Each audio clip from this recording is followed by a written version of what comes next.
the chair of the session, Professor Jandyala B.G. Tilak, to come over to the dais and be seated. I also request Professor N.V. Vargas and Professor K. Gangadharan over to the dais. So you can come.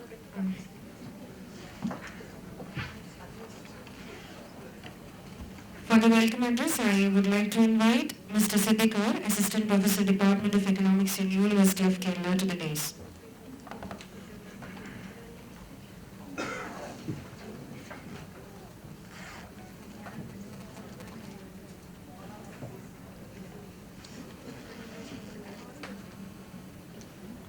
Very good afternoon. After a vibrant session in the morning regarding the education scenario in India in general and both in theoretical as well as empirical context, now we are moving towards the session. The first technical session, of course, the second session overall. The session is on higher education in India, a comparative perspective. We have two main speakers, and I'm not actually going to have a detailed description on Professor Tilak because we have already had a detailed description on him, and therefore for the paucity of time, I'm moving directly to the speaker, Professor N.V. Vargas. He is currently the director of the Center for Policy Research in Higher Education, New Delhi. He holds a doctorate degree in economics with a specialization in education. And by the way, in the morning, Professor Salim has already pointed that he was an alumni. He is an alumni from the department. So we are in fact very privileged to have you here, and we are looking forward to your very interesting paper, which is already conveyed by Professor Salim. The second speaker is on behalf of the Department of Economics and Inter-University Center for Alternative Economics. I'm welcoming you, sir, as a formality. Then the second speaker is Professor K. Gangadharan, Dean, Faculty of Humanities and Member Syndicate, Kannur University, and he has also widely worked a lot in the area of education and social research. Also, on behalf of Department of Economics and Inter-University Center, I am welcoming Professor Gangadharan for this function. Giving the higher education in India comparative perspective, we know that there are different strands and strata of educational policy which is simultaneously going on in the country and across the world. So I'm looking forward, and we are all expecting a very illuminating lecture from both the speaker. From this word, I am concluding my welcome. Now I am handing over the session to Professor Jandyala B.G. Tilak. Thank you. Thank you very much, Mr. Siddiq. In the morning we had two presentations, one on India and another on Malaysia. Both are fast-growing economies, but both are developing countries. And in this session we'll have a presentation where we will have comparison of higher education systems between the developing countries and the developed countries. I'm sure all of you know the terminology of developing and developed countries.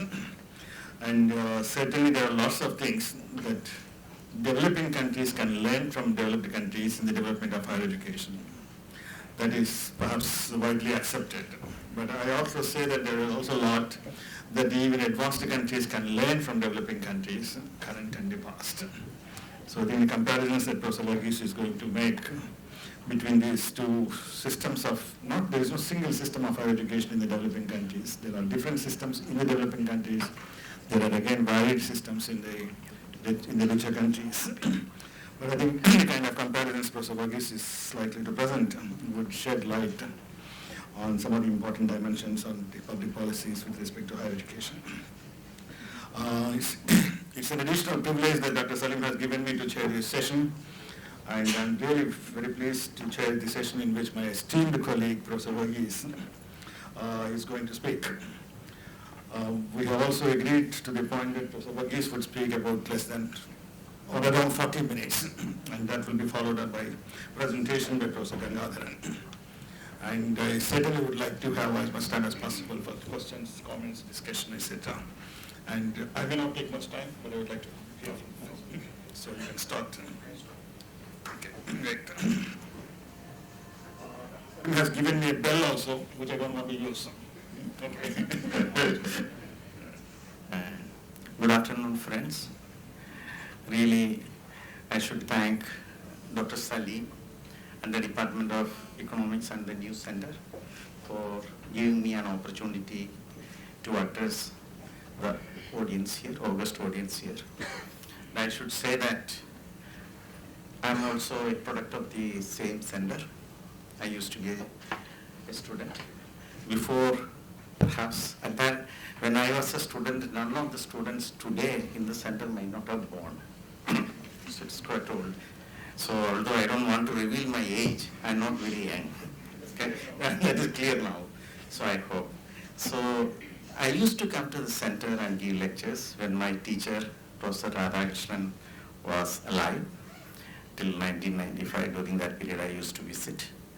And after that, I was not here in India for several years, so I could not visit the campus and the department once again. So it gives me an immense pleasure in terms of homecoming. And also, I should say that my dear friend and colleague is chairing the session. Although we have gone to several seminars together, very rarely we have got an opportunity that he's chairing and I am speaking. That opportunity was very rare. Sorry, thanks again for that, for this arrangement. Friends, what I'll try to do is that what Dr. Salim asked me is that don't speak about India and don't speak about Kerala. Because there are a lot of people who will be speaking about Kerala and there are a lot of experts who will be knowing more than what I can speak about on Kerala. So the definition or what is defined for me as a territory or as a legitimate territory is in terms of international trends in higher education development, mostly in developing and developing countries. So friends, not that I will not touch upon India, during the question answer session also you can address questions, but essentially I will be talking about the international trends in the development of higher education. So I just want to make this as a perfectorial comment so that I will not be misunderstood. I think the first point that I would like to make is that higher education is in a state of revival. When I said this, it was in 2008 and 2009, the first decade of the present century. I said that globally, the higher education has undergone dramatic changes from the turn of this century, and one of the things was its revival. Unfortunately, by the time my article was published, it was a period of economic crisis. But still then, I believe strongly that it's a question of revival. When I say that higher education is in a state of revival, what do I mean by that? I mean that there is an explosion in enrollment. Secondly, you will find that more money is coming to the sector. I'm not saying that public sector, public money is coming, more money is coming to the sector, and the willingness of the households and the government to invest in higher education has increased. So this has come from two dimensions or two angles. The first point is that knowledge has become an important factor of production, and investing in knowledge has become a rewarding exercise, especially in a knowledge economy. So when you talk about the turn of this century, we are also talking about the move towards knowledge economy and expansion of the knowledge economy and fast growth of knowledge economy. And what you find is that economic growth is propelled today by the knowledge producing segments and sectors of the economy. So that makes a dramatic change in terms of the way that higher education is seen. Secondly, those who are familiar with the World Bank and funding agencies, there used to be an ideology very dominant in the 1970s and 80s, what was called as the structural adjustment programs, whereby the dominant ideology at that time in terms of education at that point of time was that investing in primary education brings more marginal returns. Therefore, we had to divert the investments from higher education to other levels of education. However, empirical evidence related to this has dramatically changed from the 1990s. In the late 80s onwards in the developed countries, what you find is the rate of returns to higher education has gone up, and you find that it is sometimes higher than other levels of education in the developed countries. Now what you find is that even in the present century, especially the first decade of the present century, empirical evidence has shown that the rate of returns to higher education has gone up, and perhaps in many, even in the developing countries, you find that this has been more than what you find in secondary levels or primary levels of education. So therefore, what you find is that this revival has an impact, or when I talk about the revival, it is a massive explosion, capacity to invest, willingness to invest by the government and by the household, and that is where a lot of discussion took place about the market. It is a capacity and willingness to invest by the households that propelled and promoted private sector and the market system in the higher education system, apart from the reluctance of the government to withdraw from the system. So massification of higher education has become an accepted trend in the international field. Prof. Tilak talked about the massification of higher education in India. So for example, by the turn of this century, if there were only 25 or 30 countries which had massified higher education system, today more than 160 countries in the world have massified higher education system. So the great achievement in the first decade of the present century is substantial from this point of view. So the first point is about the massification that I am talking about. And the massive expansion, when I am talking about the massive expansion, in 2000 the enrollment was only 100 million globally, not in India, globally. And now the enrollment is 2014, latest year for which figures are available. What you find is that it was 207.5 million. And normally this works out to be around 7.8 to 7.9 million students are added every year to the system on average. And you find that out of that nearly 20% are added by India and the 26% by China. India and China together accounted for nearly 46% of the total enrollment, increase in enrollment that has taken place in this century. 90% of the enrollment increase is in the developing countries. And what is more surprising is that is the total period from the turn of the century. If you take the latest, that means the present decade, what you find is that the total increase in enrollment is only 26 million and there is a decline in the enrollment in the developed countries. And some of the countries like Japan, Korea, and Russian Federation, there is somebody from Russian Federation, what you find is that the age group population is declining, and as a result of that, many seats are lying vacant. The only way to compensate that is through internationalization of education and bringing students from other places, especially these three countries, but this is a general trend that you find. So, in the developing countries, the contribution, more than 100% of the increase in enrollment in the current decade is by the developing countries. And what is also important to notice is that the next round of development, so for example in the 2020s, India will be the youngest country in the world. We have the largest youth population in the world. And the enrollment ratio, given the fact that it is only 23.3%, we find that the expansion possibilities in the coming next 1 or 2 decades lies with the developing countries. Or in other words, in higher education, this century belongs to the developing countries. And it has already started as symptoms from the second decade of the current century. So it's very important to note that. So I have given, in terms of gross enrollment ratios, I have given some figures, but I will not get into the details. The world, you find that from 2000 and 2010, there was a 10% increase in enrollment, whereas you find that between 2010 and 15, this was another 5% added, And most of the changes are in the developing countries is picking up from 56% to 74%. In the developing countries, from 12% to 29%, which means that around 2.5 times increase that you find. In other words, the rate at which the progress is taking place in terms of the growth rates in higher education is much faster in the developing countries, and the indications are that these trends will continue. So you find that in GR in selected countries, this does not mean that you may attain equality.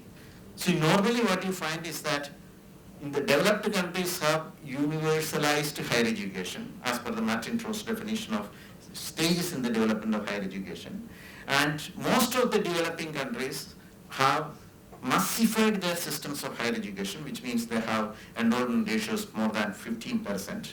And only in the sub-Saharan Africa and some of the Asian countries like Cambodia, like Bangladesh, like Pakistan, like not Sri Lanka, some of the Nepal, etc. There are few countries in the Asian region and majority of the countries in Africa, except South Africa, except Mauritius and partially Nigeria. All other countries you find that enrollment ratios are below 15%, which means that they are still continuing to be at a stage of elite stage of what is called as the elite stage of development. So this is a general trend that you find in terms of the global expansion of the system. The basic difference that you find in the 1980s, if the development, the progress was taking place only in developed countries, in the 90s it was a shared one, and in 2000s it is mostly taking place only in the developing countries. So this is a dramatic change that you find in terms of the change in higher education development, and the landscape of higher education is changing as a result of these changes, which I will be giving you. One of the changes which was Professor Tilak in the morning, and Morshed is partially touched upon the issue of private higher education. I would like to make a distinction between privatization and private sector. I think privatization means operation of market principles to the functioning of public institutions, and private sector means the private institutions of higher education. What you find is that the major experience that most of the developing countries are facing is that the fast expansion is taking place in those countries where market for higher education is expanding at a much faster rate. So it is not because of the state intervention, but because of the changes in the state rules whereby private institutions are permitted to operate, which was not the case in the 1980s till the 1995, etc. That has made a dramatic change in terms of enrollment. If you go to countries like Cambodia, Vietnam, etc., what one finds is that the expansion that is taking place in the public institutions is mostly in the fee-paying private sector of the public institutions. So it's a new concept. This is a reform that has come from Africa to other regions, started with the Makerere University reforms in the 92-93 onwards, which is exported to other parts of the world. So you find that the notion of private students in the public institutions, so that is becoming an important dimension. The second one, as Professor Tilak pointed out, the private institutions and proliferation of private institutions in most of the developing countries. So I want to restate a hypothesis which I used to say from the late, 2007-8, etc. See, one trend that I find while analyzing the international trend is that the developed market economies relied on public institutions to massify their system and to universalize their system. The underdeveloped market economies, which is in the developing countries, are relying increasingly on market systems and private institutions to massify higher education system. This may look seemingly contradictory, but this is a hypothesis that seems to be true.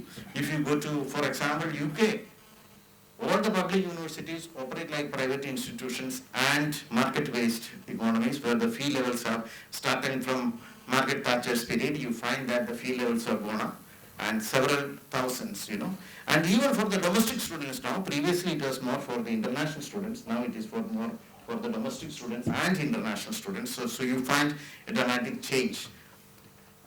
If you look at Professor Tilak pointed out that cited the example of USA, you find that even in USA, only 25% of the student enrollment in higher education is in the private institutions.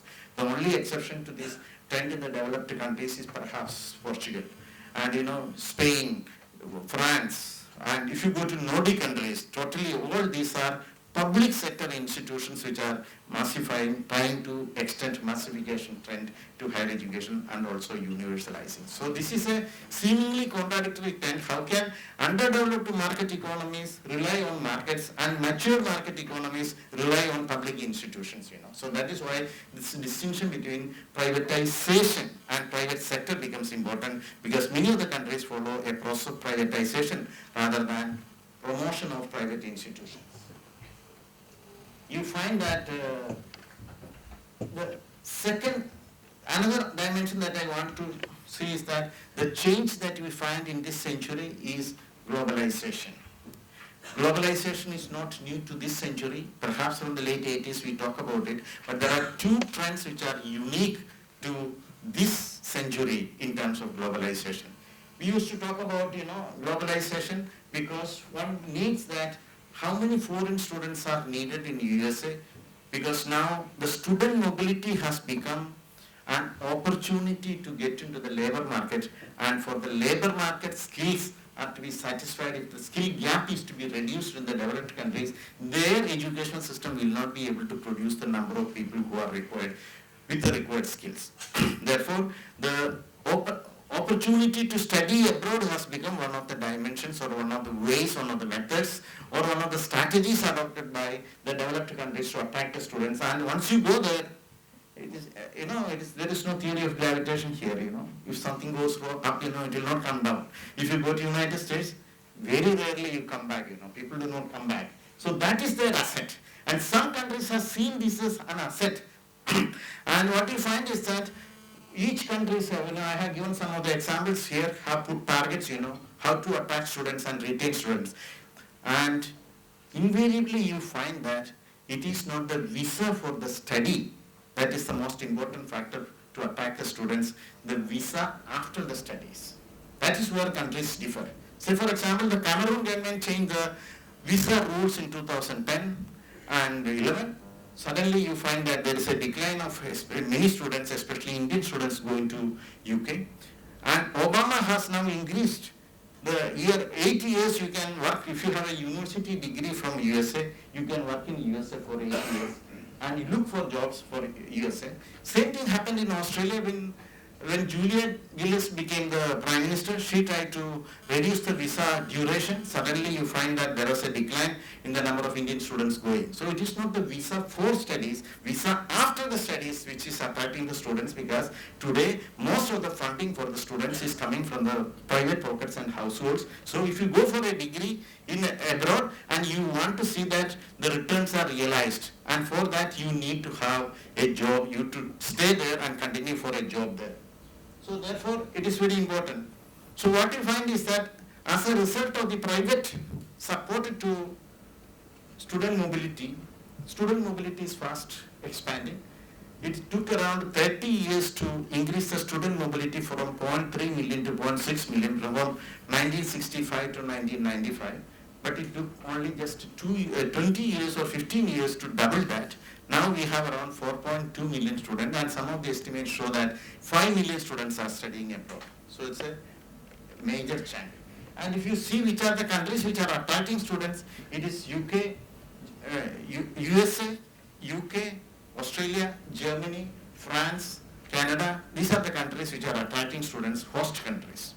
But who are the sending countries? The sending countries are China, India, Korea. So we are the developing countries are sending most of the students, and most of the students are hosted by the developed countries.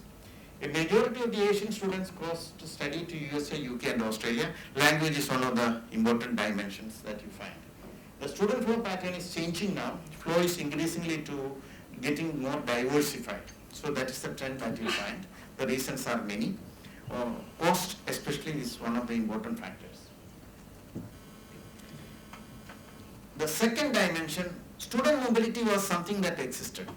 Only thing that has happened during this century is that the process has accelerated, and the trends are, the growth has accelerated, and the funding source has changed dramatically from fellowships to individual financing of the students, student studies abroad.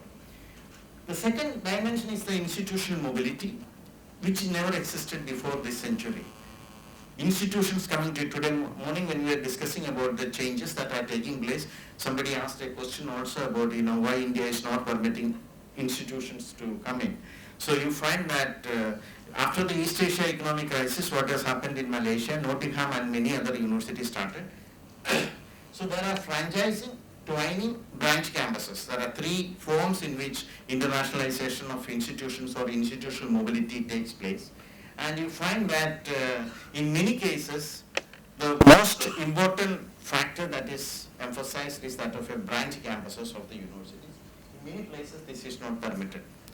What is more important is that there is a new notion of globalization that has come in the context of institutional mobility that is called education hubs. So if you go to Doha, if you go to Dubai, and if you go to Malaysia, Singapore, Hong Kong, and many other places, what is happening is that they bring some foreign institutions to start their branch campuses.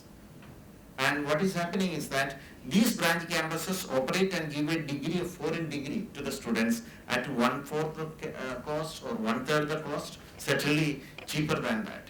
So this is a dramatic change that you find in this, So I will say that internationalization, which we are discussing about, is taking the form of globalization, and the globalization of higher education is taking through as a trade under the GATS framework. And there are four modes of mobility: student mobility, institutional mobility, and then you find that the program mobility, I'll come to the program mobility later, and also the teacher mobility. These are the four forms in which mobility takes place in the context of globalization. And you find that the knowledge villages which are coming in Dubai, Doha, and other places is a classic example of this. So what happens in globalization context, the change that has taken place is the institutional mobility. The program mobility that all of you know about MOOCs that I am talking about, but program mobility does not mean that it is only MOOCs. So what happens is that learning without boundaries of the countries, of the nations, and this is something that is taking place in a big way, what you find in many of the countries. And the fastest growing segment in higher education, especially in the context of globalization, is this program mobility. In 2012-13, it used to be only 2 to 3 million. It most doubled in 2013-14, and today nearly 35 million students are enrolled in MOOC courses. And USA has the largest number, India has the number 2 status in terms of the student enrollment. But don't be carried away by, there are 3 or 4 platforms which are most commonly used: Coursera, edX, Udacity, etc. And Coursera is the giant in the field and perhaps the leader in the field with around more than 1/3, 35% or 36% of the student enrollment taking place in that. So this is a major change that you find. So before I leave this part, the trends in internationalization, the change that has taken place is that previously, before 2000, you had to go to a foreign country to get a foreign degree. Then by mid to the first decade of the century, what you find is that you need not have to go to London or to USA. You go halfway through Dubai or Doha or to Malaysia and get a foreign degree. Now the third stage in the development of globalization is that you sit in your living room and get a degree. This is actually the change that has taken place in terms of globalization of higher education that is taking place. And this change is very dramatic change. Previously, Jane Knight used to discuss about globalization within the country and globalization outside the country. But at that time, the discussion was of a different nature. That was talking in terms of the curriculum and its contents. But today we are not talking about the curriculum and content, even the physical presence of the person in different locations to try for a degree and get a degree. You find that MOOCs in India, I will not get into the details. I told you that I will not speak much about India in the presentation, but if you want to ask questions at a later stage, I have no problems in responding. There is something called SWAYAM. If you go to the MHRD website, you will find SWAYAM. And we are incorporating this platform, modifying this platform. So 922 courses are now run in India. That is the latest one says, under the MOOCs platform, which is called SWAYAM in India. So you find that the expectation is that the government will be trying to enroll or promoting to enroll 10 million. And another dimension which is very important is that credit transfer is permitted. This is from 2016 onwards. July, UGC brought out the regulation. We are talking about several regulations. This is one of the important regulations. 20% of the credits can be transferred from the MOOC courses to the traditional universities. And the weight, the SWAYAM is being entrusted with the responsibilities. We feel that it is more monitored than what is happening in the outside world.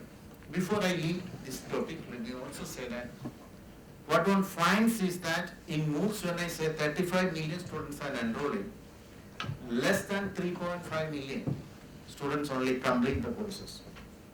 It is free for 35 million, but if you want a certificate, you will have to spend at least $250, which will be going up like anything. Coursera is more commercial when compared with edX and other things. And one of the reasons why Government of India is more interested in edX is that the cost of education in terms of the payment that is to be made for the platform is much less in case of edX than for Coursera. I'm not making any propaganda for any category. The fourth dimension that I want to talk about is the diversity and concern for quality. This is more so in the developing countries than in the developed countries. The developed countries, it is more in terms of employability, which I come to at a later stage. In developing countries, it is more a concern for quality. I think Dr. Manish in his presentation will be talking more about the diversity and the issues and challenges faced in the classrooms in the university tomorrow when he makes the presentation. That is based on a study our center has initiated, led by him and his colleague. So I will not get much into the details, but what is happening is that the educational distances between those people who are inside the system is increasing more than the educational distances between those who are inside and those who are outside. 20 years ago, we used to talk about those who are going to the college and those who are not going to the college. Today, the distinction is that which college you are studying, which course you are doing, which university you are awarding the degrees, and if you say that you are not going to get a good get admission to a good course in a good college or an institution, it is as good as not having a degree. So the unemployed in India are not people with any degree, they are people with some degrees from some universities which are unknown, So that is the distribution of unemployment. Unfortunately, it is the poor people from the poor families and poor background who get into these type of institutions. So there is a social dimension to the unemployment which is systematically shifted. The burden of unemployment is systematically shifted from upper classes. So what is called as a social filtration that is taking place through education process, which is also one of the important dimensions by which the burden of incidence of unemployment is gradually shifted to people from poor economic background, low academic achievement, etc. So this has a lot of implication. And in terms of quality, you find that we always made the issues for quality. One is that there is a quality improvement. We established NAC in 1994, NBA, National Board of Accreditation, in 1994, but nobody was interested to go. Mostly private institutions are more interested to go for NAC accreditation than public institutions. Why? You find advertisements of the private institution, NAC A accredited, NAC A twice accredited, that attracts students, So they see this as a commercial investment, and that is so corruption intervenes in the quality assurance mechanism, which I don't want to use this platform at this stage to see that how private sector is promoting not only education but also education as a business, and how business needs some other underhand dealings or under the table dealings to promote their own profits and interests and vested interest. So it's a very good example. So what you find is that there is a pressure to improve quality. Secondly, there is a pressure to improve quality because of the globalization process. And the government wants, the question that is asked, and coming to the next transparency, that why our institutions, Professor Tilak explained that why our institutions are not there in the top ranking places in the world ranking. So ranking has started in 2003, and you find that there are three important ranking systems that you find. That is the Times Higher Education ranking, QS ranking, and ARW ranking, academic research ranking. And you find that in all the cases, a lot of emphasis is given for research. If you take the top ranking universities, if you take the first 10 top ranking universities, you'll find that 6 of them are in USA, 4 of them are in UK. If you take the next 20, 13 are in USA, 6 are in UK, and 1 is the Zurich. So if you take 50, 33 are in USA, you find that 9 are in UK, others are there. Others are distributed to between Asia, some of the countries, Singapore is one of the top ranking universities in the ranking system from what you find, in the world, So you find that ranking also has a geographical distribution and Anglophone connotation. It's a slant that you find very closely there. But one of the features in all the cases is that research is one of the most important dimensions. So people start talking about research universities. Even now in India, you find ministers talking about research universities. Even when we have ministers who are not that research oriented, in quotes, but they talk about research universities, world ranking and global ranking. And India has done one thing, very good thing, is that when India found that their institutions are not appearing, our institutions are not appearing in the global ranking, they started their own ranking. So what we have is NIRF. So how can Indian institutions not appear in Indian ranking of institutions? So we have good top ranking institutions issued by the Indian ranking system, not by the international ranking systems. I'm also a member of that committee, so I'm not criticizing the government which developed the ranking system for India. Malaysia, if you take 2005-6 period, he was leading the ranking system in Malaysia at that point of time. Malaysia had a big problem, and the newspaper articles and everything used to be centered around why the ranking and what is the alternative methodology that can be developed, and Malaysia succeeded in doing that. So what I mean to say is that these are some of the things, international trends, which are capturing our imagination, and we do not know what to do with it, So suddenly you find that your institutions cannot go up. So that is why Government of India is talking more about setting up of world-class universities. I have attended several meetings. One of the meetings, I don't want to say which meeting it is, because the person I am talking about. He's an Indian renowned person. You tell him to invest 1,000 crores today, he will invest, that type of person who belongs to top rich persons in the Forbes categorization. So I went to his university, so there was a meeting. So unfortunately, when I was asked what are the qualities to make a world-class university, I said that there was a question that was asked to Harvard Chancellor and President at one point of time in the 19th century. So he said that you give me $5 million and 200 years, I'll give you a world-class university. So since I made this statement, I am not invited for their meeting after that, but I don't regret on that.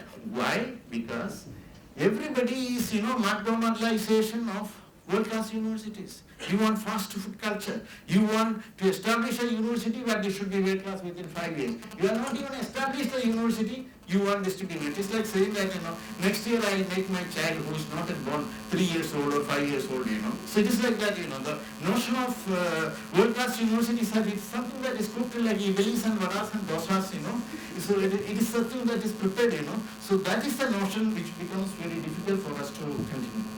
So this is not only a disease, confined to India, or this is not only an attitude confined to India. I have given some examples of Project China, Project 985 of 2011, or Centers of Excellence in Japan, Brain Korea, and Apex, that is in Malaysia. All these are efforts to create more research-based universities, which will be in a position to compete in the market. The next element that I want to talk about, not employment, employability of university graduates is becoming. Previously we used to talk about employment and unemployment of university graduates, but today we are talking about employability. And what are the characteristics of employability and the skills that can be developed. But let me tell you that job-specific skills is not an attribute of universities. It is an attribute of training. 90% of the criticism against the universities that they do not produce employable graduates is wrongly founded.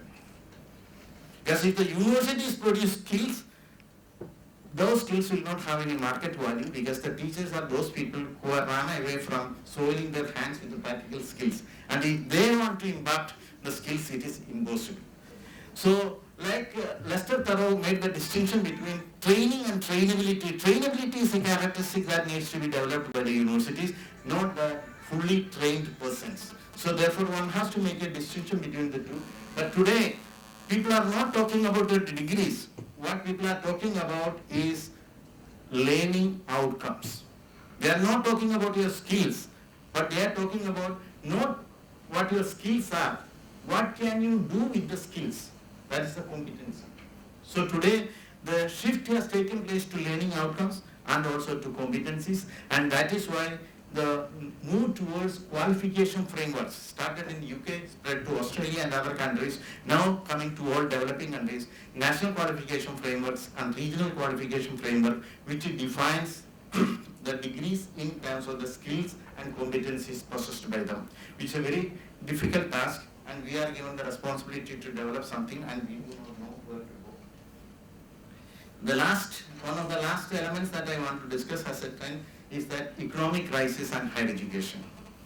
Always we have seen East Asian economic crisis, which was referred to earlier by Professor Morshidi. So I have a book on East Asian economic crisis where he studied around 7-8 countries in Asia. What we found was that higher education was subjected to a lot of restrictions and public funding regulations at that point of time. But what we find at this point is that, except in few countries, higher education was not seen as a problem, but investing in higher educational skills was seen as a solution to recover from the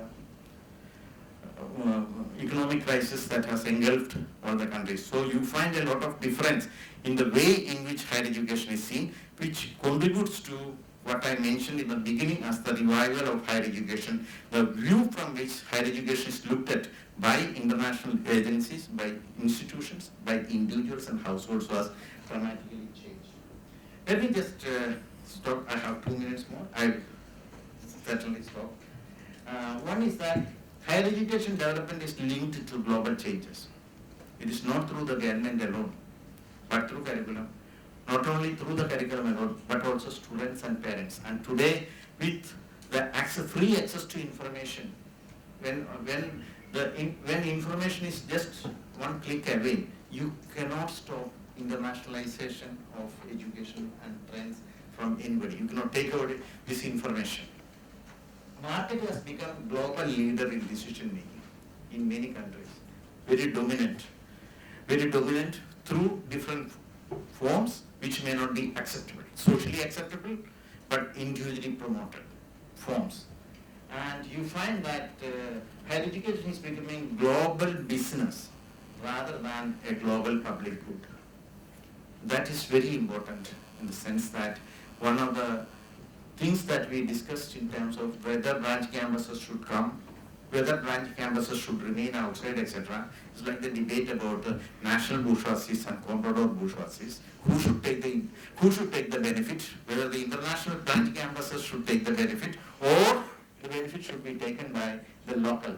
Now you feel that the private, good, well-run private institutions, they do not want the foreign institutions come, because that will be taken. The top layer who has the better paying capacity will be taken away by the foreign branch campuses. So there is a conflict that is taking place. But everybody will publicly say that, oh, it is the market, we stand for the market, we stand for the corporation, we stand for the corporatization process, and therefore we support that. But indirectly, everybody wants to stall that, and that is one of the reasons why the bill which was also presented in the parliament in 2010 could not pass and got lapsed.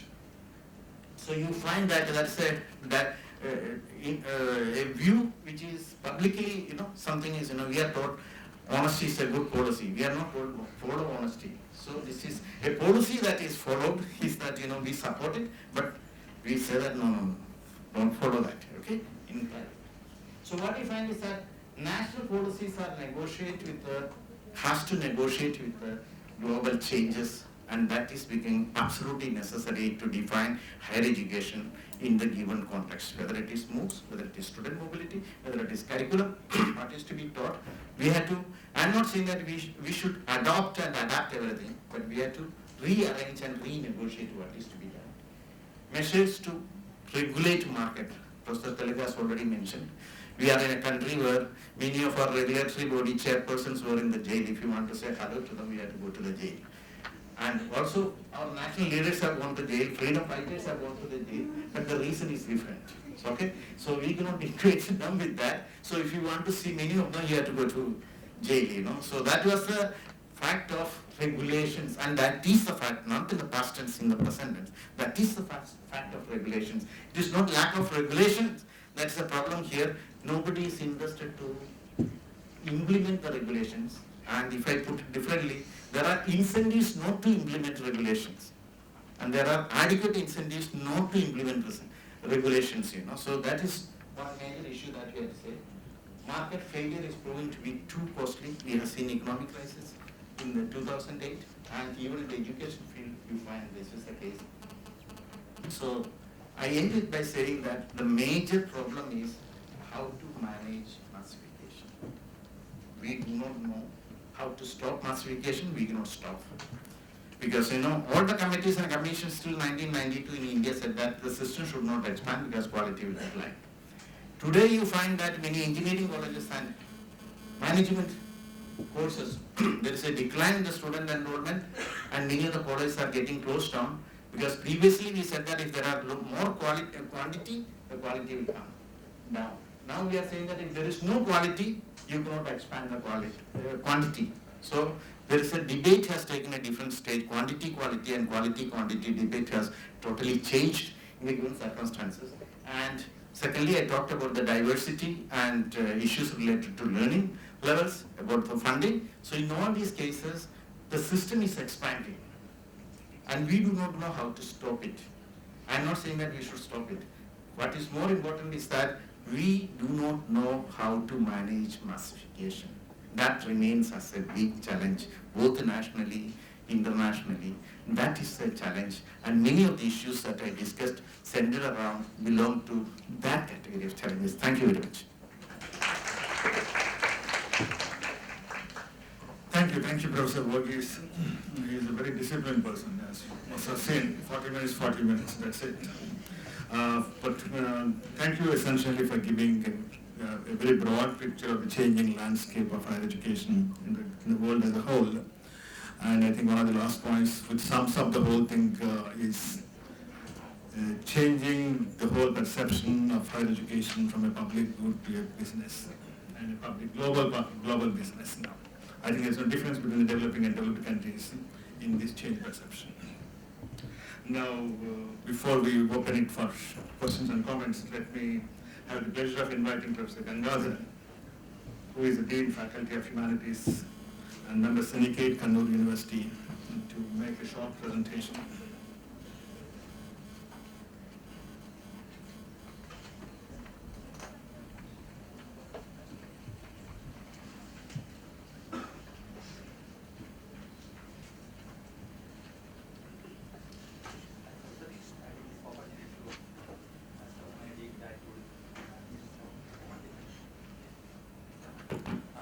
I take this opportunity to express my sincere gratitude and thanks to Professor Abdul Salim, the Honorary Director of Indian University Center for Alternative Economics, and also all the faculty members of the Department of Economics, University of Kerala, for giving me a chance to come over here and to share some thoughts on the emerging areas of higher education. As from the morning session onwards, we have been listening and discussing on the issues of higher education, especially national and international level.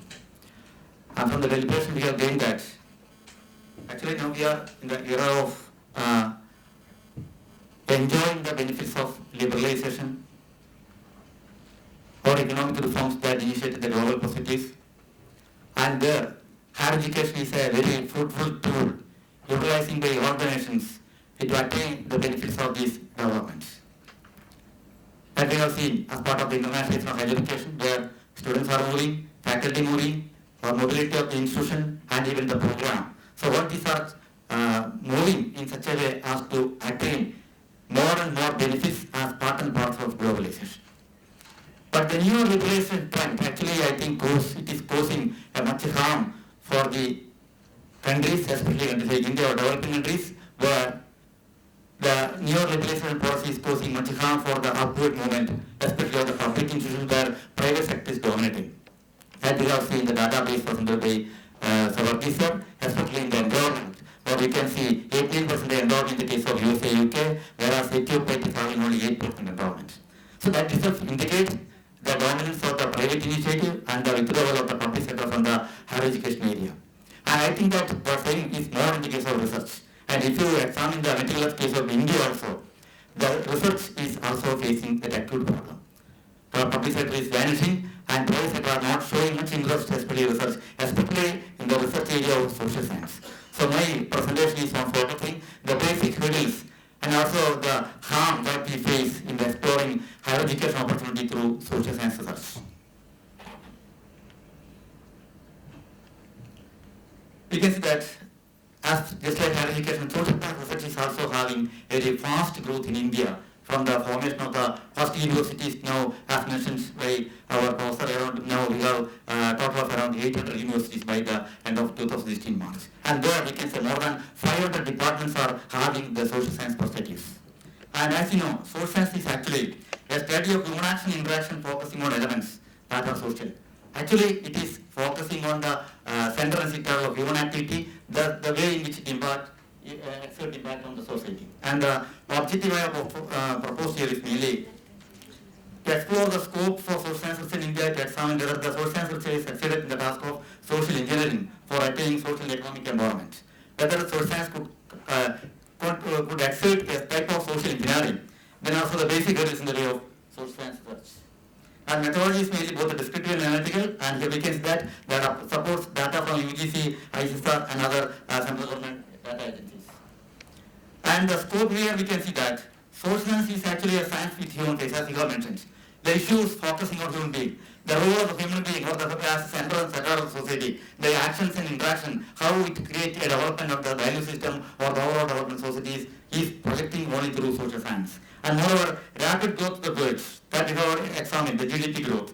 But governance has failed and is causing many challenges. The governance issue at whole in different countries is having different political background is facing challenges and threats. And moreover, the degradation of environment and also threats to human development. I think all these are the areas that we social science can ponder and contribute much more for the rapid development of the economy by creating or inculcating a system of social values. So human development, degradation of environment, other social challenges are thrust area that we can nurture and promote in the area of higher education.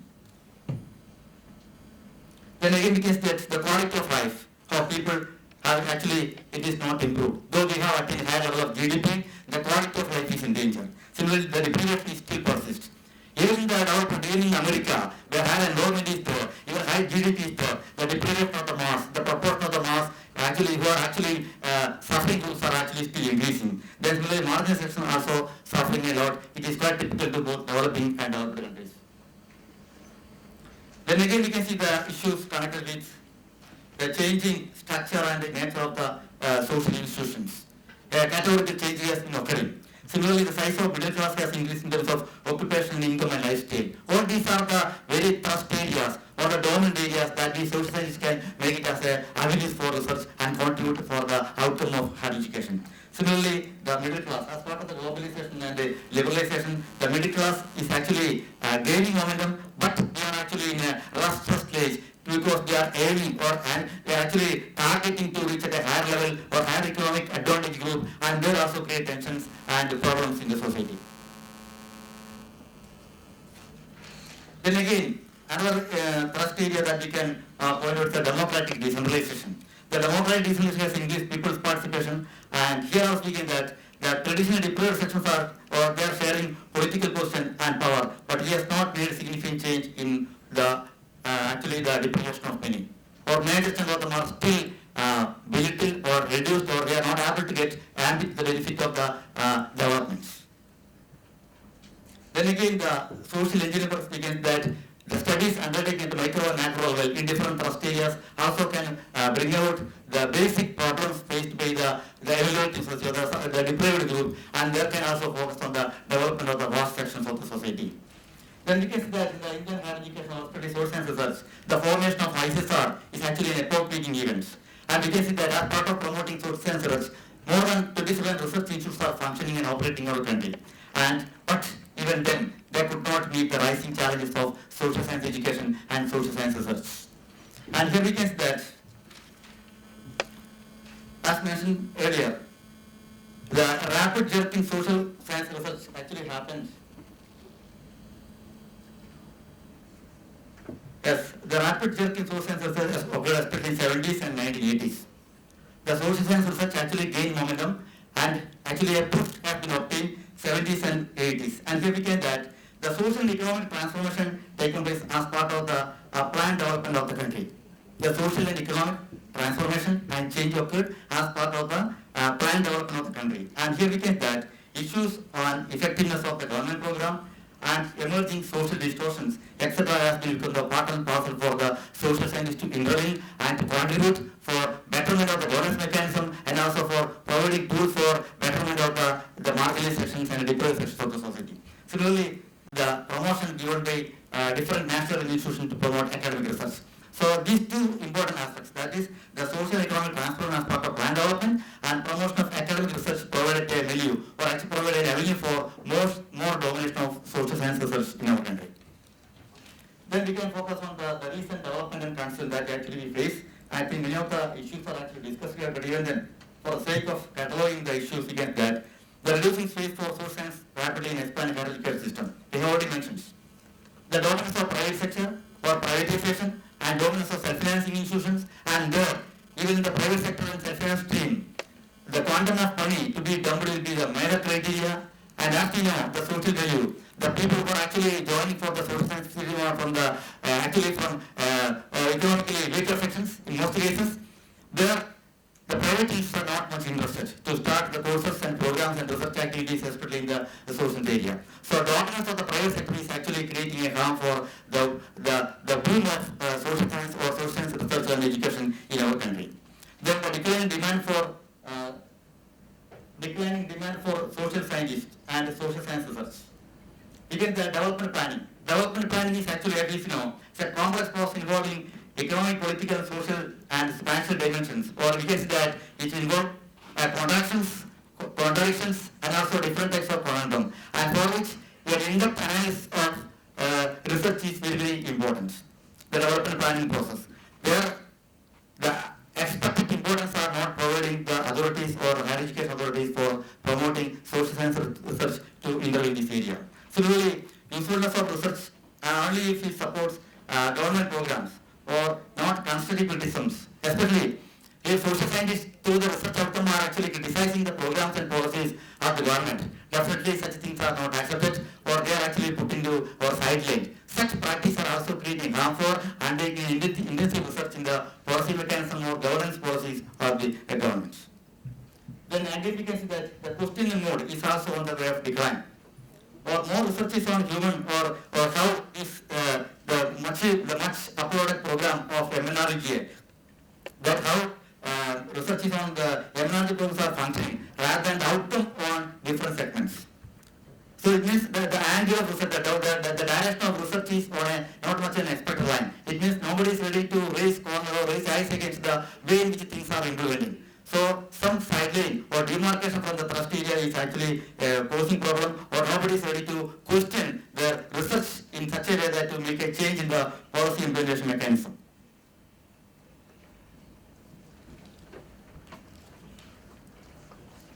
Okay. Then again, it is that it could not explain the contradictions in economic and social development that have emerged in the past decades. Social science could not create that change. Similarly, more studies are on evaluation the process of the government program than actually the social and economic causes. Then similarly, a decline in support of academic research. Then sponsored projects are actually hidden agenda. You can see that most of the programs and projects sponsored by either public agencies or the non-government agencies are actually influencing some sort of undercurrents. So expected and genuine schemes and genuine projects are not getting enough financial assistance. Similarly, research is based on the interest of the sponsor rather than on the public interest. That is also another catastrophe faced by the social sciences. The interest of the sponsors will be taken into account rather than the genuine theme on which the research is focusing. Similarly, increase in faculty depth that we already mentioned, because for promoting research, the faculty strength of the department, especially social department, is more important. There we can see that around 70% of the posts are actually vacant, so the promotion of research is also not carrying speedily. Similarly, the quality also mentions the private sector operation is not providing research, and you can see the programs of the UGC and also the funding program, the policy of the database regarding the regional institution of the different types of fellowship. There you can see that the area, the spatial inequality that you can materialize in the distribution of fellowships. Similarly, the social science research, the dominance of economics, you can see the economics is getting dominance compared to all other social science. Then you can see the percentage of doctoral fellowship discipline is also from 2001 to 2010. There also you can see the spatial and temporal differences that you can experience in the different types of social science. Then ICSR role is also declining very vastly because the shortage of funds is causing much harm for functioning very effectively on the part of ICSR. Then other economists also highlight the problems of the social science, especially the coding. Then you can see the granting of different agencies for the fellowships program. You can see the CSIR, ICMR, ICSR and UGC. The role of ICSR is comparatively very, very big compared to all other funding agencies. It is getting just 2.3% of the total fund contributed by CSIR and ICMR. So actually, it is actually a dragging funding agency compared to all other research funding agencies in India. Then also the ICSR grants as a percentage of the total expenditure to the institutes. There also you can see the declining role or the declining significance given to social science research in the funding program, especially the fellowships and other programs funding in our social science area. The quality of research of ICSR also is creating much controversies and problems, especially in the area of social science. Then a deterioration on the part of the ICSR in the stated objectives, though some highlights and broad line themes are there for promoting social science research. But if you examine the development of the ICSR for the last 3 or 4 decades, definitely you can get it totally sidelined the stated objectives.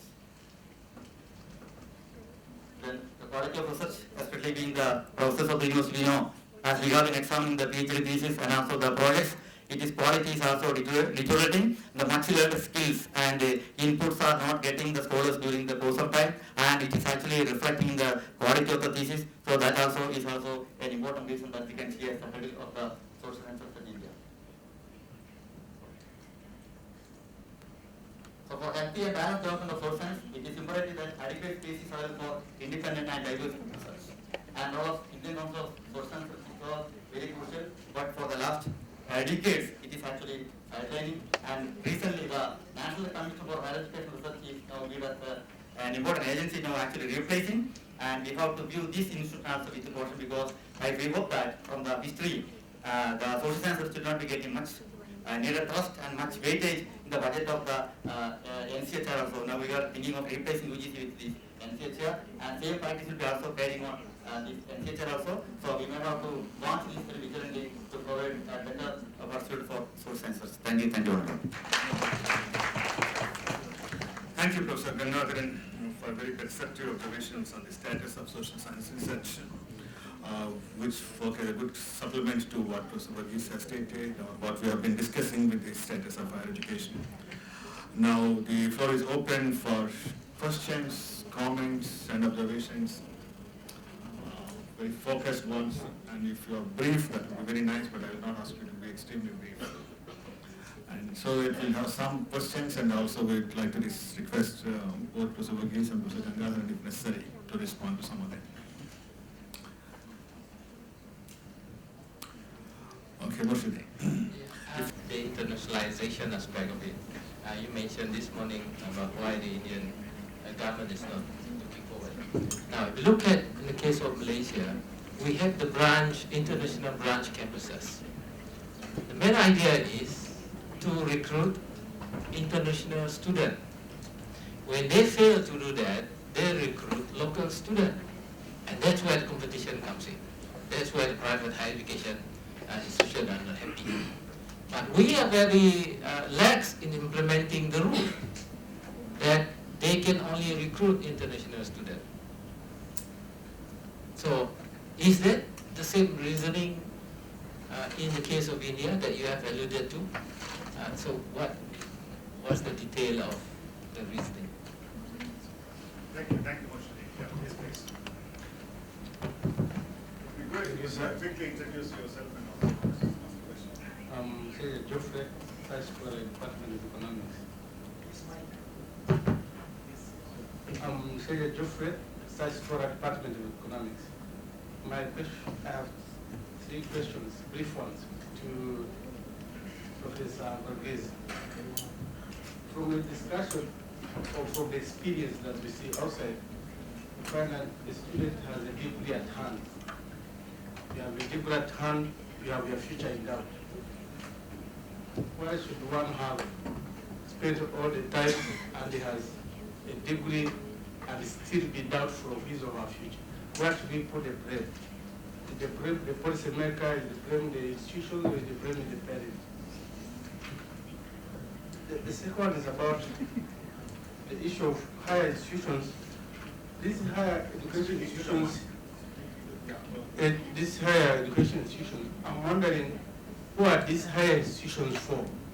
From the experience, even from our countries, you find that you are Minister of Education, but your child is never in that university, is in America. Depending on what I'm saying, we have institutions, education institutions, but the children or the kids for the political class, they are never in those institutions, or they hire these people. I'm wondering who is thinking hard about how to make higher institutions better when you don't have the person in charge has no trust, has no confidence in those institutions. The other question about, no one talked about the politicization of the education sector. Politicization of academic institutions. I had the opportunity I think we're allergic to mic. What? Allergic to mic. I'm saying that I had an opportunity to be one of the members on the board in one of the universities in our place. But as regards the politicization of the education sector, you find that at times you find institutions where even the person who cleans the department has some political attachments.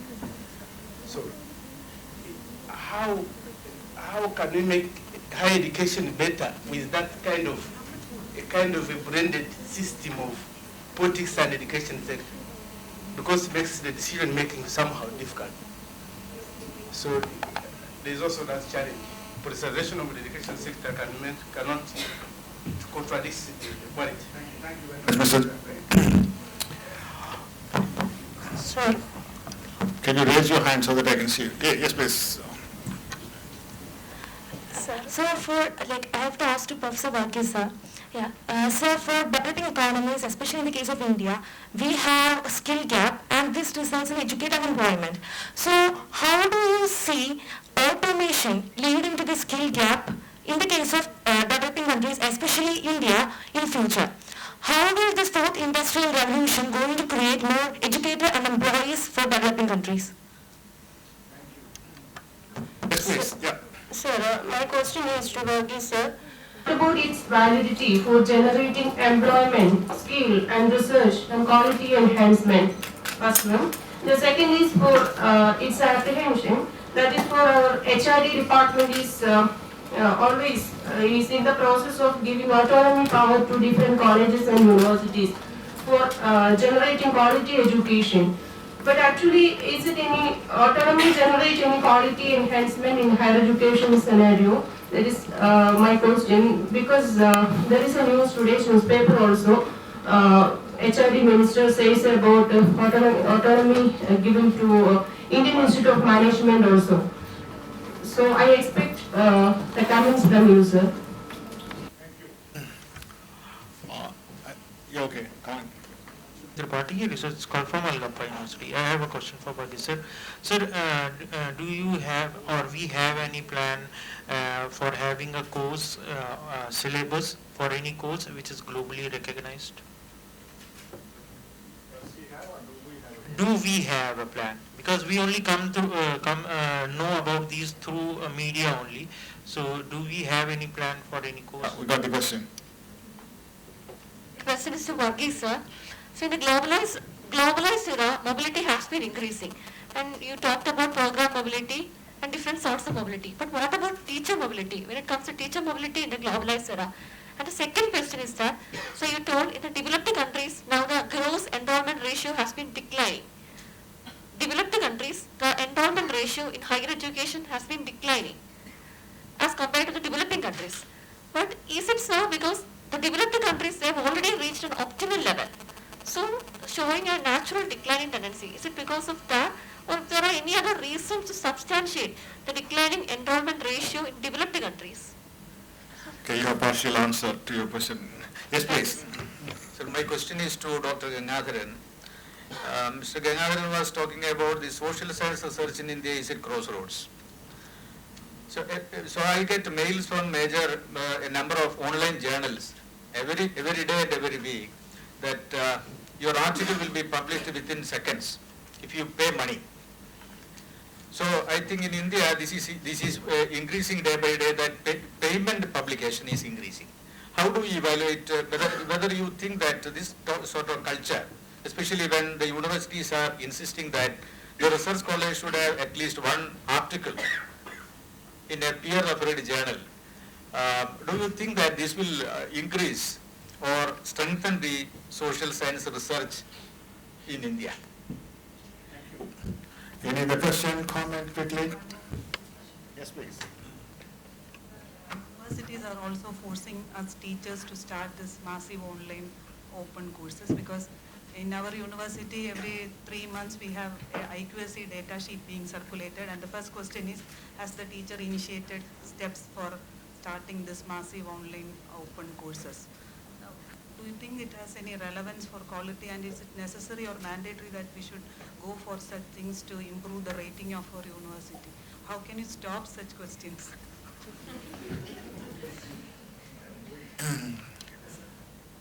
Yes, Dr. Salim. All loads of distance education and massive online courses are coming in Kerala, in India, and already there.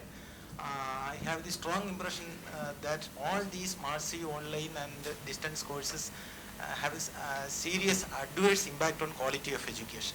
So what's your comment about that? Okay, so just one more question. I'd like to add to Mr. Jeffrey's point. Just before the 2008 financial crisis, we saw an unholy nexus between academicians from the Harvard University and Columbia University with the policymakers. They were sanctioning financial deregulation on a massive scale. They were doing a lot of chest thumping. So this is an issue. And if you just take up macroeconomics, the first prescribed text is Gregory Mankiw. Mankiw himself is a Republican, and you can see his dominant ideology in all textbooks. We are supposed to follow these textbooks. What are your comments on this? How do you address this ideological hegemony? That is my question. Okay. And I'm sure that there are some more questions, but let us see how much time we'll be able to manage to get response from Professor Vargas and also from Professor Gangadharan. Very briefly to some of the important questions, because some of the questions will come again tomorrow also. So you can defer some, but take up some important ones that you should answer. Okay. Thank you very much for the questions, which gives me an opportunity to respond to something which I did not, or refer to something which I did not mention in my presentation, and clarify some issues which were not taken up in the presentation. I'll be giving brief comments, and I'll be here tomorrow also during coffee time or tea time. We can discuss in detail if you feel that I have not succeeded in presenting what I wanted to, or convey what I wanted to. First one, okay. What you expected me to talk. Okay. So first one, let me talk about Professor Murshidi's comment on international students. See, in India, when you are talking about international students, what is not permitted is branch campuses. What is permitted is collaborations with international students. But joint degree, whether it can be provided or not, is a live issue. And the ruling is that joint degree cannot be provided. But July 16th regulation of UGC has come out with something that the mark sheets, grade sheets, you can put an asterisk and say that 1 semester or 2 semester has been done in Australia, or in Malaysia or in Dubai, etc. Which means that there is a validity, that it is a foreign degree, although joint degrees are not permitted. Let me also tell you that I am also a board member of the International Quality Assurance in Dubai. So what one finds is that when we go to these places, what one finds is that even in the international campuses, which are started by the Indian institutions, you find that the captive audience, a major share are Indians. A major share of these students is Indians students. Because what is happening is that there are enough number of Indian students whose pocket is quite thick, but academic pocket is rather empty, and they cannot get admission in any of the respectable institutions in India. They move to these places because there is no restrictions on admissions, and after 3 years they come with a foreign degree and compete with our students who struggle to get admission to good universities. And this has an implication in terms of intergenerational inequalities in education and earnings, a severe implication it has. So we don't have the problem of the type of things that you are talking about, and many of these branch campuses are not established to attract international students. Most of these branch campuses are sought to be established to arrest the outflow of Indian students. And even in Tilak's estimate, it is shown that $4 to $5 billion is going out because of the international students. Now coming to my friend Jeffrey's talk, see, the degree and jobs, who should be blamed? I don't think that anybody needs to be blamed. See, the higher education definition has dramatically undergone a change. As per the OECD 1999 book, it says that it is an experience that people should have. We should not expect higher education, this is something which I mentioned, to produce the job-specific skills. Firstly, education system cannot produce it, and secondly, don't expect it. What is required is that employable skills and social skills needs to be developed through the education scale. Skills to pick up skills, that needs to be developed. Okay, so in many of the African countries, you find that substantial unemployment of the educated. Even in India, you find that a substantial amount of unemployment, but that does not keep people away from higher education. So there is a theoretical argument, I don't have the time to get into that. Investment in education becomes a defensive investment, not investment in defense. Defensive investment, because to protect your own relative position in the market, you have to go for higher levels of education, and thereby you have to invest more. So there is an argument like that, So who is to change? The change is not brought out by any particular individual. Now the market is dictating the change. And if you are not in a position to change according to the market, you remain to the periphery. I'm not saying that we should all embrace market. That is where the question of regulation comes, and how the state will be actively intervening becomes very important. Politicization. I don't think that politicization is a bad thing, either in Africa or in Asia or any other country. If you take the history of educational development and higher education development, 1968 student strike throughout the world was a defining period in the world, and higher education really changed. Dramatic reforms took place after that. Even in Malaysia in 1968-69, you find that there was a student strike, etc., and there was a positive impact that took place. Even the university that Professor Mashidi is a professor was started after that student strike, etc. So it was one thing. And take the case of Tanzania in Africa. Nyerere was always opposed to by President Ibrahim, who was the head of the Department of Economics department in the university. And every time Nyerere was opposed in the presidential elections by him. So I don't find any problem with that. Even in many other countries you find that the politicization becomes, when it becomes anti-intellectualism, politicization gets into dirty tricks. If you are remaining at the intellectual level and you can enhance the quality of debates, politicization is a positive dimension to improve the intellectual dynamics and the campus discussion levels in the countries. But that does not happen sometimes, and that is the danger from which we should protect ourselves. Skill and employment, skill gap and employment. Somebody asked a question about skill gap and employment. This will always remain. It is estimated that 25 occupations which disappeared in the last 7 or 8 years are those occupations which required school level qualifications. So that means there is a need for going for higher education. Secondly, it is estimated that 45 occupations which are existing now will not exist after 10 years. Then it is estimated that 55 occupations, new occupations will emerge which does not exist now. So now which occupation are we talking about when we are talking about higher education to be linked with employment and education and skills? There is nothing. So what is required in education is that have the core skills, basic skills, so that you have adaptability, switchability, and you are in a position to move from one to the other. These core skills are not adequately developed in the system, and that is the weakness of higher education, not providing job-specific skills, MOOCs and employment. See, when I said that number 2 position for MOOCs is India, now let me also tell you that most of these students are urban English-speaking students who are already graduates or working. So MOOCs is used for, that is also an answer to other questions on MOOCs, it's also used for reinforcing.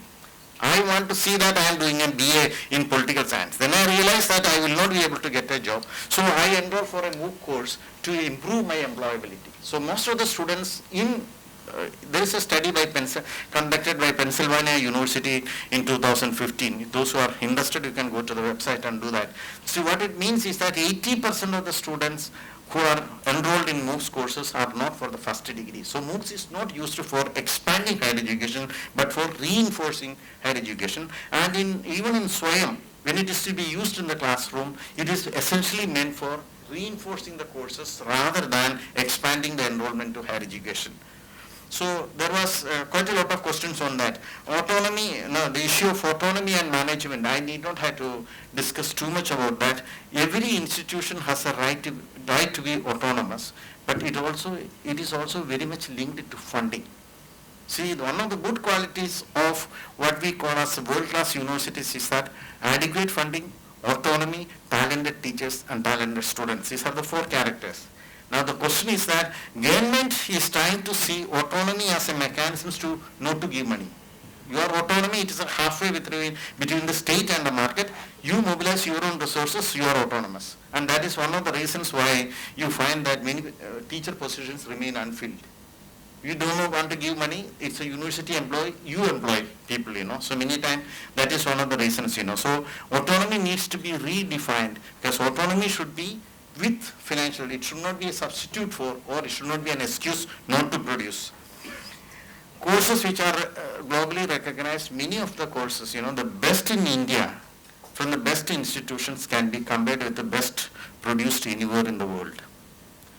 But the next in India is very, very far away from the next anywhere in the world. That is where we lose our battle of higher education, not in the producing the best, but producing the next best. That we are not succeeding. That is the best, In economics, madam, you may be teaching about next best. But that is not working in India. That is the problem within India.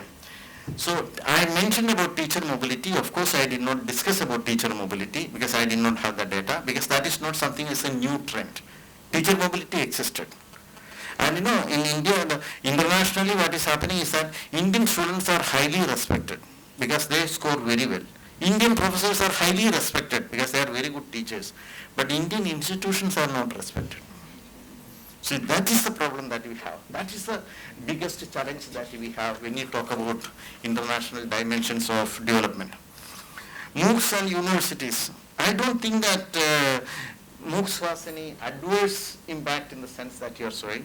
My feeling is that we should make use of MOOCs because, the best professor in the world is giving a speech or a lecture. And this is the best opportunity. And we should know how to make use of it. So that will improve our own teaching learning processes rather than giving way to MOOCs as a substitute for what we are doing in the classroom. So we should try to reinforce and try to supplement and complement this, making best use of the best lectures and practicals. And these videos and many other things which are given are excellent materials for to be used, So the dominant ideology of market and hegemony. I think we used to have first world, second world and third world. Today we are not talking about that. That's the history of the past. 1989-90, that disappeared. Today we are talking about the most important impact of globalization is that unified ideology led by the market. Because the state as a dominant ideology has been, or centralized planning as a dominant ideology has been killed with the decline and disappearance of Soviet Union. So the dominant ideology is market, and globalization, what it promotes is this ideology. But it is not promoting this ideology through debates. It is promoting this ideology through action. That is why higher education could become a commodity under guards, again to be sold. Prices and profits defines and decides the extent of the extent of educational expansion that can take place both internationally and nationally. That is why private agencies are coming. So the question is not that the debate is live now. I think, to be realistic, the market has beaten the Marxist ideology. That is to be accepted. We have to see that when I talk about regulation, the state as the dominant force is being questioned. We have to resurrect that. Because we have seen that unbridled expansion of private sector leads to what we call as the global economic crisis. We need regulation, we need restriction. It's only a regulated market, not by taking a position against the market, but bringing markets under our regulation to fulfill the needs and imagination and expectations of the social purpose of higher education can only save the situation. Thank you. Thank you, Professor Vargas. Gangadharan, to very briefly respond to the question that was raised.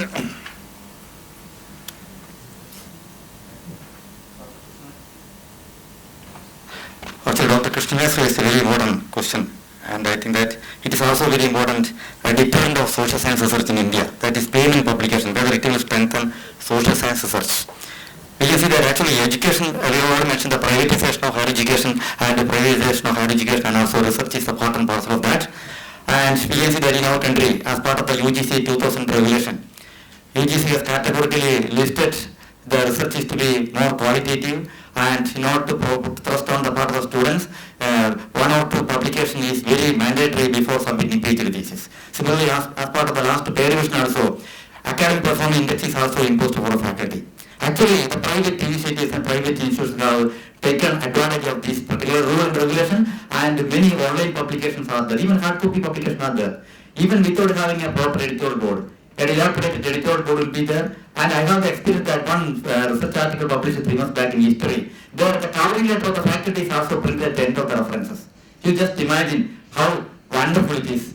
That much of carelessness is provided by even the DTP paper. It was pretty deposit, maybe student may be putting in the DTP desk area, and she will be putting entire thing. Such carelessness is occurring in the case of social research, and it is the privatization, the outcome of the privatization. Because for getting such type of index and marks, even faculty and even pressure, even private university faculty will be thrown out. Without having 5 publications, or without having at least 2 publications in a peer-reviewed or impact factor journal, your service will be terminated. This is actually very sad affair. So private university for quality it may be sitting. So the faculty will be in search of journals where I will get such an impact factor. Even qualified, very prominent professors are having the editorial board. Such a journal may not have impact factor. You can see PW. Even the research publication of the important research institute, even the ICSR research institutes, their publications are not having the impact factor. But online publication, even the hard copy of some private issues are getting such things. So it is actually diluting the quality of social science in India, and it is also we have to watch very seriously and be vigilant with the social science. Such things is to be never we have to advocate in practice in our academic things. Thank you, madam. Thank you, Reverend, and thank you, Professor Vargas.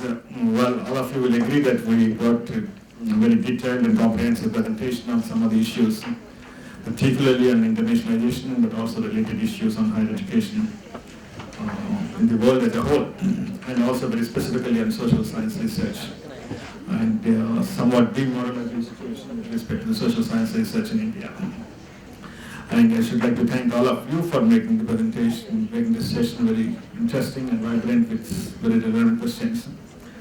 Some of the questions were deliberately kept not to be answered because I think that will provoke much more thinking. And certainly you will have occasion to interact with the two speakers in the next 2 days. Okay, before I leave the floor to Ms. Anubhav the proposal of thanks, let me thank on my behalf the organizers once again, Dr. Salim, the University of Kerala, in fact I have my different friends here, and all of you for giving me this opportunity to be here. I did enjoy, learnt a lot, and look forward to seeing you again, either here or in Delhi or in some other place. Thank you very, very much.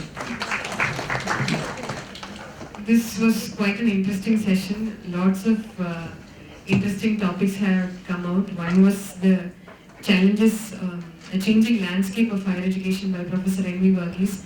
It was a very interesting seminar. He started on a very positive note, saying that this century belongs to the developing countries because higher education is, the returns from higher education of developing countries is the highest.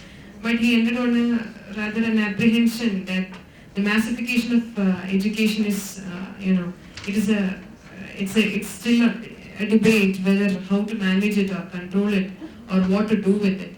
So it was a very interesting presentation, sir. Thank you so much for giving an excellent presentation.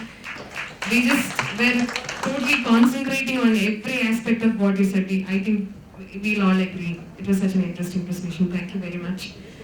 We would also like to thank Dr. K. Gangadharan, who rightly pointed out the lowering quality and the changing dimensions and the changing directions of social science research in the country. It is true that in the day of market-led research and competition becoming cutthroat, the quality of social sciences research is going deteriorating at an alarming pace. And we as students of economics and we as learned faculty who are sitting here, it is high time that we consider whether we should go for more PhDs or go for more quality PhDs. So thank you, Professor Gangadharan, for such a wonderful presentation. Professor J.B.J. Tilak, it was a very effective session with you as the chair. You correctly managed the timings also, and the questions were also good. So I would like to thank all the audience also who shooted their questions. I would like to thank all the audience, and tea is being served outside.